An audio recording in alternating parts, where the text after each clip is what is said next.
O estudo, elaborado em parceria entre a USP e a ONG Conectas, mostra que a partir de abril de 2020, o governo Bolsonaro passou a promover a ideia da imunidade de rebanho. Somado a isso, está também a defesa do tratamento precoce e o desrespeito às medidas sanitárias para a contenção do vírus. O conjunto de medidas resultou na livre circulação do coronavírus entre a população. A principal justificativa do governo para tal atuação é a preservação do ritmo da atividade econômica, conforme explica Fernando Ait, professor titular da Faculdade de Saúde Pública da USP. O primeiro argumento, que foi verbalizado sucessivas vezes pelo presidente da República, é que se trata de uma gripezinha que não é tão grave assim, e mesmo que você pegue, existe um tratamento precoce que pode te salvar. A segunda linha de argumentação do governo federal para justificar essa política equivocada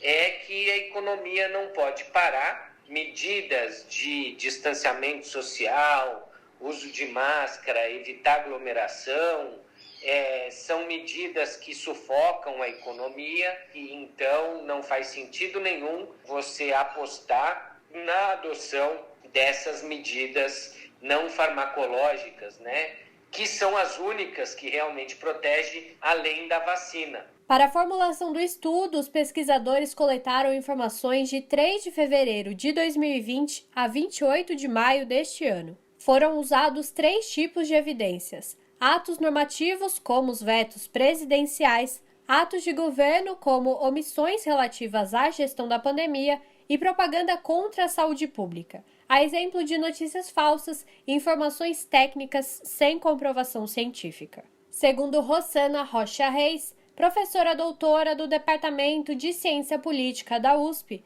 o discurso ganha ainda mais peso quando passa a ser uma política oficial do governo. Eu acho que o que o estudo deixa bem claro, é que o que o governo diz e o que o governo faz são absolutamente coerentes. Então, quando você vai e analisa conjuntamente os atos de governo, as normas que foram publicadas ao longo de todo esse período e as diversas manifestações do presidente, que eu acho que é um elemento importante, mesmo que se deem no contexto de uma entrevista ou de uma live, as manifestações são tão mais importantes na medida em que elas estão completamente de acordo com as atitudes de governo, as iniciativas normativas do governo ao longo do período da pandemia. A primeira versão do estudo foi divulgada em janeiro deste ano e passou pela atualização a pedido de senadores que compõem a CPI da Covid. Com esses dados que a gente apresenta,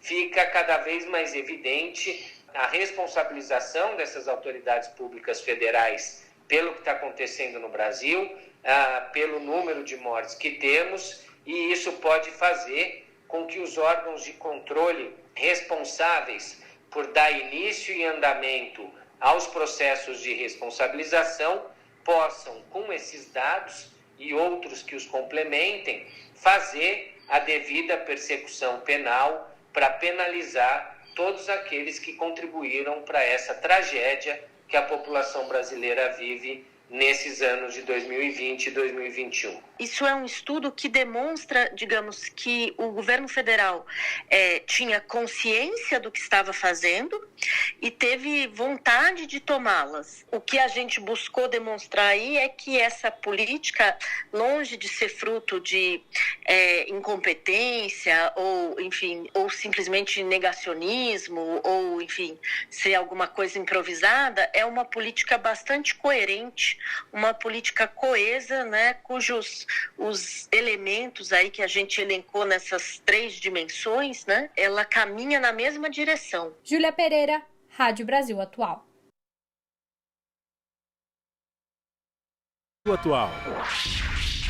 As notícias que os outros não dão.